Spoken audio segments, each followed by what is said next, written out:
Appetite for Records here, and this is a response, a contest entry for Steve Carlson's 200 sub contest, the Don't Worry Be Happy contest. Now, I'll admit I have really, really bad social anxiety. It is not easy for me to express my happiness. Not easy at all. Heck, if I go back just a couple years, I was not even in front of the camera, is how bad my anxiety is. I don't like people seeing me. It's not easy for me to express my happiness for things. Honestly, I don't know if I smile when I listen to music. Maybe I do, but I don't know if I've ever paid attention to it or not. I might smile or if I'm watching something funny, but I don't know if I ever smile listening to music. But what brings me happiness, though, I think most of all, what brings me happiness, uh, is buying a record for $1 in the dollar bin, and then finding out it's the most awesome music you've ever heard in your life. So that's the 5 records I'm going to show. Now, I'm bad with words too, so describing how I like each record is not the easiest for me either. I stumble on my words all the time and can't think of things when I'm put on the spot. I actually enjoyed listening to music more back when I had my roommate, because we went out record digging together, and then we'd come home and listen to the records together. And that's what I had the most enjoyment was listening to this music with someone else and having that experience with them. Now I currently do have a roommate, but he doesn't want nothing to do with listening to my records. He could give a crap about my records. He does his own thing. So I have no one to listen to music with. And I kind of hate listening to music by myself. I hate it. I do it, but I hate it. But my happiness was when we'd be sitting there listening to music and the album ended up being so good that we turned our heads over to that record player like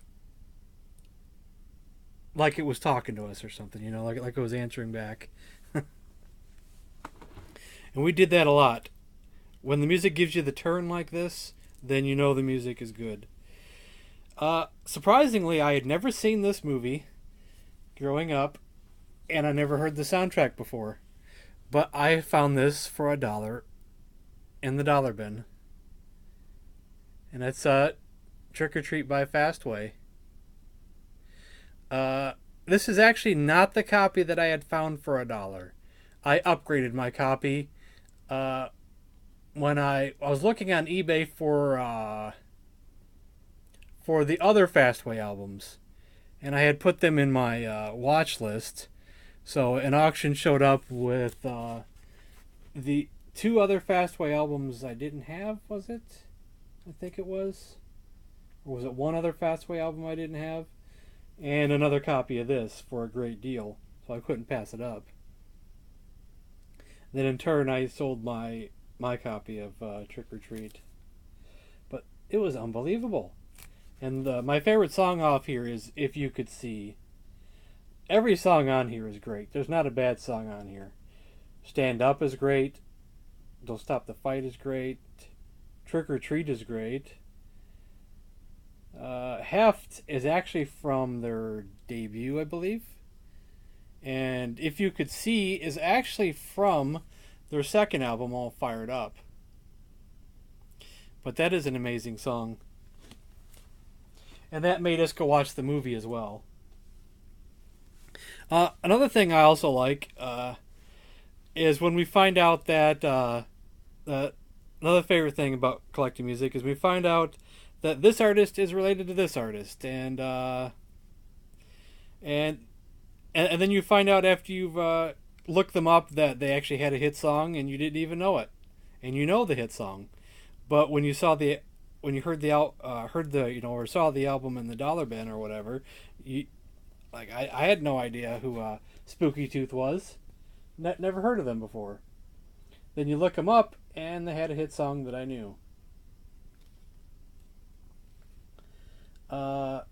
This one, the song "Hell or High Water," is just completely unbelievable. I can't believe it wasn't a hit. I do not. Hell or High Water is such a good song. I just really don't believe that it was not a hit.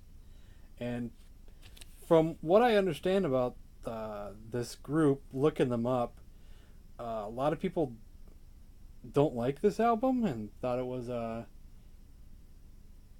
late throwaway album from the group. But I think it's simply amazing and their best album that I've heard so far. I still don't have all their albums. I need Spooky 2, in particularly, and probably their debut, but I need Spooky 2 as well, in particularly. That's the one I want the most. Now this is an artist that I actually knew of beforehand, but just had never heard none of his stuff. It's a funny story, because I knew him as somebody else. And this is David Johansen. I knew him as Buster Poindexter. Buster Poindexter. I remember seeing him perform on Saturday Night Live. And I think that's where I saw him first, was on Saturday Night Live. Maybe once or twice. And then I saw him in the movie Scrooged with Bill Murray. And I knew his name was David Johansen. I believe I've looked that up before. And I may have even known at one time that he was in the New York Dolls. But I may have forgotten it. And I never heard none of their songs. Never looked them up. So this was kind of a shot in the dark, because we thought it could be more like the Buster Poindexter stuff. And at the time, don't think that's what we wanted. We wanted good old classic rock and roll. And that's exactly what this is. This is good old classic rock and roll. Funky but chic is kind of classic rock and roll with some little bit of funkiness to it. My favorite song on here is Lonely Tenement. That is unbelievable. And Donna's great too, though. Donna's really, really good. We were shocked by this. We were really, really, really shocked by this. And here's another one of found out that they did a song that I knew but just didn't know it. And that's The Tubes with Remote Control. Yeah, I'm not very good with my words. I'm having a hard time describing one album different from another album. I just say, this one's amazing. That one's amazing. This one's amazing. And this one's amazing. All the way through. TV is King is great. Of course, my favorite song, I think, is Primetime, which I guess I didn't hear back in the day. Even though it had a music video, I looked it up, and it was a semi-hit, but I don't remember hearing it back in the day. And I'm an 80s kid, so thought I would have heard it. My second favorite song, which I like just as much as Primetime, is No Way Out. You should look that up if you haven't heard it before.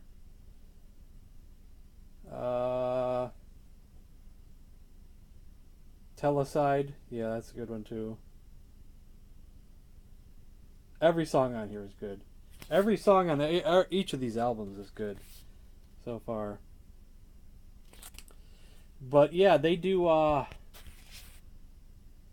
no, I thought of the song before I started the video, and then when I started hitting record, then I forgot the name of their hit song.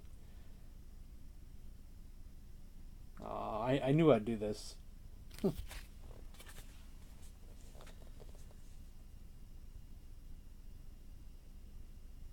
I got the song going through my head. Dang it. And this one is a different one. This is not an album that I never heard, or not an artist I never heard before, but it was a song. A song that was so good that it made us turn our heads. And this is, of course, Alice Cooper, Love It to Death. And that song is The Ballad of Dwight Fry. Unbelievable. You know, I know the song I'm 18. That's pretty famous. I heard that a long time ago. But The Ballad of Dwight Fry, that is, at the moment, my favorite Alice Cooper song. I don't have many of his albums, so maybe something else I'll come around one of these days that'll be could top it. Back in the day, I remember him doing Poison. I love that song. Black Widow's a great song too.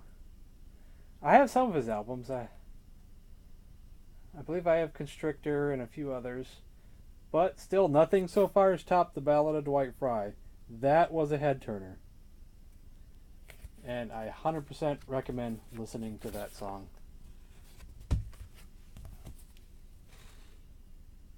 That's pretty wicked. I tried my best to be "Don't worry, be happy." I tried my best to tell a story. I'm not the best storyteller, but I tried my best. So thanks, congratulations on 200 subs, and thanks for watching.